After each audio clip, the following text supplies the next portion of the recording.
Well, it's all happening behind me out on the Cardiff City Stadium pitch, where we've just seen Norwich City lose 3-1 here to a team really pushing hard for Championship promotion this season under Neil Warnock. And it's been a strange old game, really. Huge disappointment. Actually, if we distill it, a lot of Norwich's performance was pretty good tonight. A lot of the things they did well through pretty significant patches of the game. But we've got a few issues here, really. First of all, let's be frank, I don't think Norwich really got much luck in terms of some significant second half incidents. I haven't yet seen a replay of the penalty, but by all accounts it was incredibly harsh, and I do have an issue with referees giving penalties for something like holding or pushing when they and they do it 47 minutes into a game, when you're like, well, what about the entire first half? So I haven't seen it, but by all accounts that was harsh, and according to Daniel Farke and Harrison Reed, some of the Cardiff personnel and even the fourth official have felt that the referee's performance wasn't great tonight. Perhaps more of an issue, a couple of things really. Nelson Oliveira in the first half, Norwich already 1-up from a wonderful drilled finish from Marco Stiepermann, his first goal from the club. Nelson Oliveira shooting from a silly position when all he has to do is play in where's Houlihan. If Norwich blow the chance from that position, then yes, it's their own fault.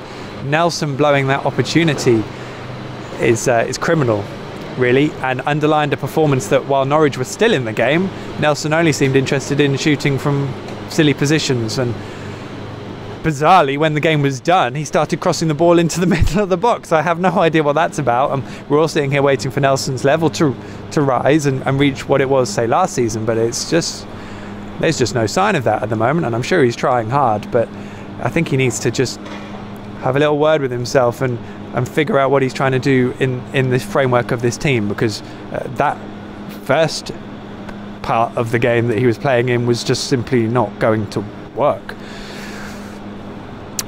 Then we have a bigger issue in that Norwich really, Cardiff were pretty poor after the first 10 minutes. Their level dropped and they were really poor and flat. Neil Warnock makes a double substitution at half time. They become more attacking, they step up the gear, and Norwich didn't really react to that very well. I know they weren't maybe very lucky in some crucial decisions, and also Junior Hoylett's kind of skewed finish that made it 2-1 probably wasn't entirely deliberate, but it all came from Cardiff putting up the pressure. And in actual fact, Cardiff stepped up through the gears for about 15 minutes, and that proved enough to win the game. And that's a major disappointment, given that Norwich were once again ahead in the game. Once again, they failed to score more than one goal. And I think the third goal's symptomatic of where their issues are, because Marco Stiepermann was wandering around in midfield, no left back cover, the ball comes across, Omar Bogle scores a goal that we've already seen at Forest and we've already seen at Bolton. And indeed, actually, Hoylett's second goal came from the fact there was no defensive cover on the edge of the box from midfield. And this is a major issue. Norwich have not got a player, without Alex Tettey, they have not got a midfield player who senses any kind of defensive danger positionally or in terms of anticipation in the game.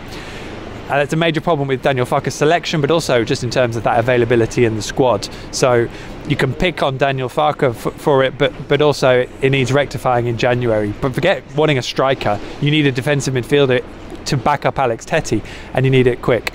Maybe that will be Ben Godfrey. I haven't seen him enough I haven't seen him at all at this level to judge. But as good as Harrison Reed, Mario Vrancic, and also Tom Tribal, as good as they are on the ball and in possession and doing the things they do well, none of them, from what I've seen, have got the defensive nous to shield Norwich's backline. So a real mess of a night, and it's tricky because, you know, if Norwich keep playing like this, if Norwich had played like this in some of their home games, they would have probably won them in general. They created so many chances in the second half. Alex Pritchard again looked bright when he came on. He was waiting to come on when it was 2-1. By the time he came on, it was 3.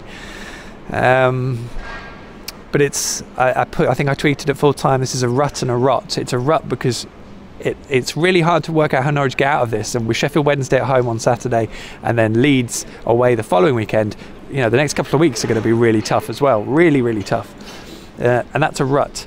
And I just feel that there's not quite been enough change, maybe. There's rot in the place. And when things get difficult, it just costs them. And they did react after being 3-1 down, but the game's lost by then. They had to dig in when it first kicked in. Now, you know, Cardiff are in a buoyant mood. They're going to press. They're going to be pretty close to going up. I'm not entirely sure on this performance that they're good enough to finish in the top 2, although I'm a big fan of Sean Morrison, and actually look through their side. They've got some really decent players at this level, so maybe Neil will do it. They're able to, definitely. But as I said last week, Norwich are miles off that, and when you're in a rut and a rot like this, you have to arrest it, because things can catch up quickly.